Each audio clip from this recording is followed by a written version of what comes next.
Looking back at the last tumultuous year, to me, one of the saddest aspects of the Trump candidacy and presidency is that both in part were built from one of the basest of human impulses: revenge. We're taught that ideally, the desire to run for office should reflect a commitment to public service. And we know that the reality is far too often otherwise, running to slake a thirst for power and money that overpowers the greater good. Examine the roots of the Trump campaign and you see two men eager to use position to take revenge, to get even for insults, imagined or sometimes real, and to lash out at perceived conspiracies against them: Donald Trump himself and Vladimir Putin. Yet to seek elected office for revenge, to use it to get back at someone or inflict harm on them or anyone associated with them, seems in some ways even worse: shabby, petty and immoral.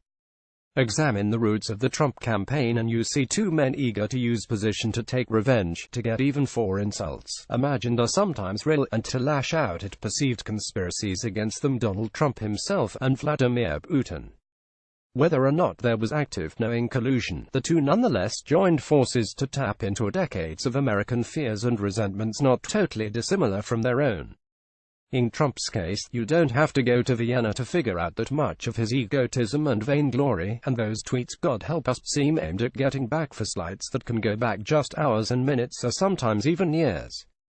To be specific, remember the story of the 2011 White House Correspondents Association dinner when President Obama jokingly skewered Trump, who sat at his table in grim-faced, aggrieved silence.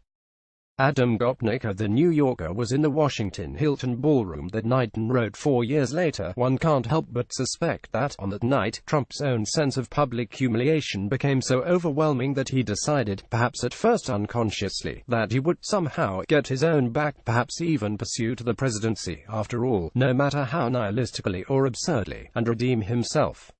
After the election, from each man there was feigned magnanimity toward the other, but it didn't last long. Like an uncontrollable tic, Trump continues to obsess over Obama, blaming any and all problems on his predecessor.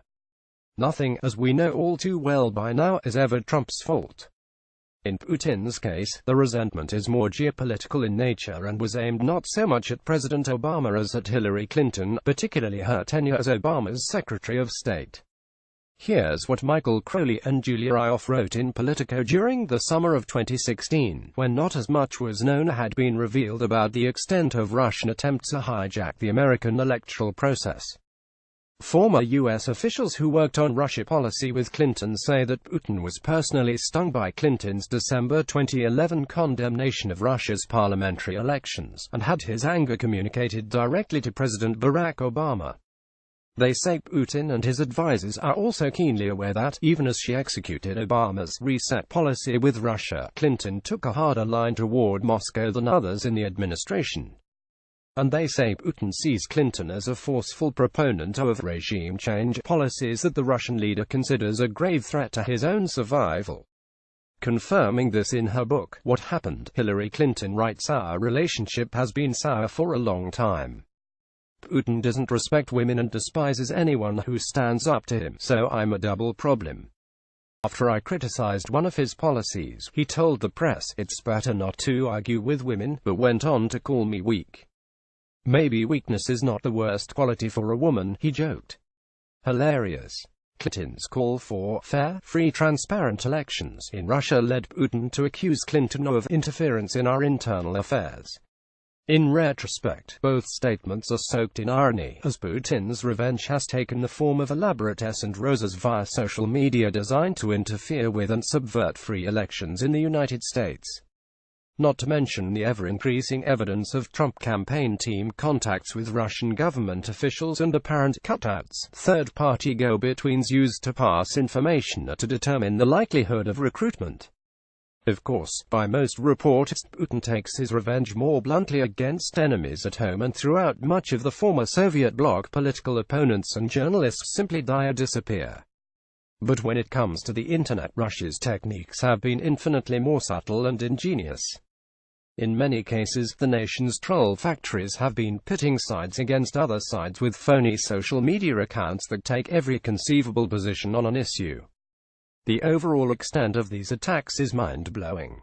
The German Marshall Fund's Alliance for Securing Democracy reported, while Russian Facebook ads reached up to 146 million Americans, nearly 30,000 Russian Twitter accounts produced 1.4 million tweets around Election Day, and in early November, NBC News noted that more than 3,000 global news outlets inadvertently published articles containing embedded tweets by the confirmed Kremlin-linked troll accounts in over 11,000 news articles in the run-up to the 2016 election. Separate exclusive reporting shows.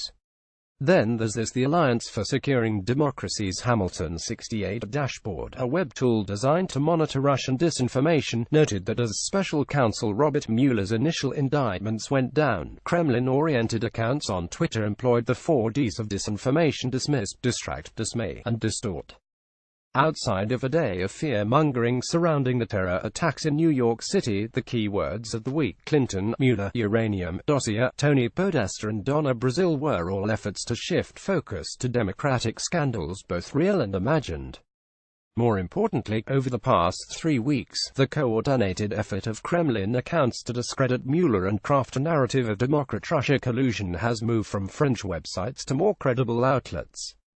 What was once a conspiracy theory is now a main narrative, and that is how a Russian influence operation works.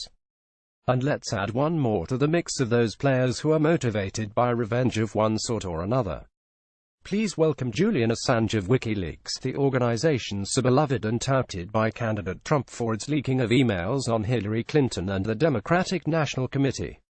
As reported by the aforementioned Julia Ioff, this time in The Atlantic, despite its claims to be a non-partisan dispenser of leaked documents, WikiLeaks, a radical transparency organization that the American intelligence community believes was chosen by the Russian government to disseminate the information it had dead, was constantly shooting off messages to Donald Trump Jr., offering information and advice and making requests, including that Donald's dad, by then the president-elect, suggest that Assange be named Australia's ambassador to the United States.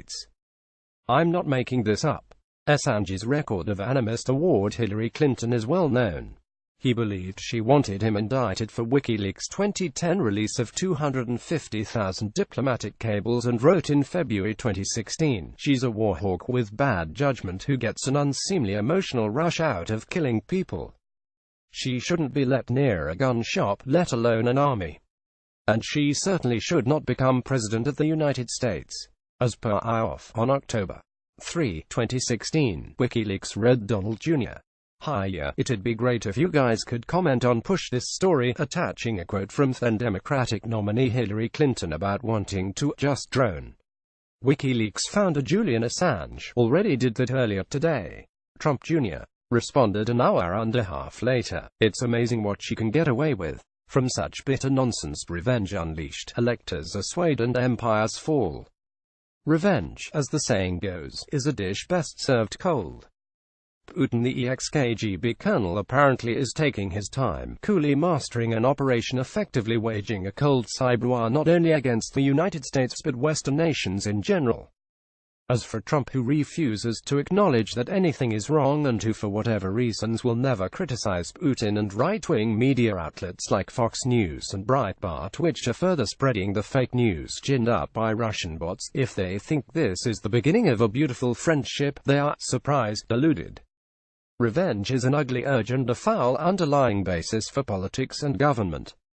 It fogs the mind, disrupts equilibrium, crushes rational thought, and too powerfully motivates our worst instincts.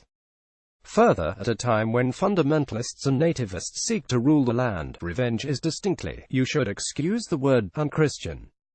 That it has so infected the body politic, bursting to the surface after years of festering along with its helpmates bigotry, spite and ignorance, is a sad commentary on the state of the nation. Revenge, another saying goes, a resentment or holding a grudge, is a poison you drink, hoping the other person will die. But in our current political nightmare, the poison affects us all. It envenoms and corrupts those who imbibe, and while doing so murders society and democracy. This is an emergency. We must find an antidote, and fast.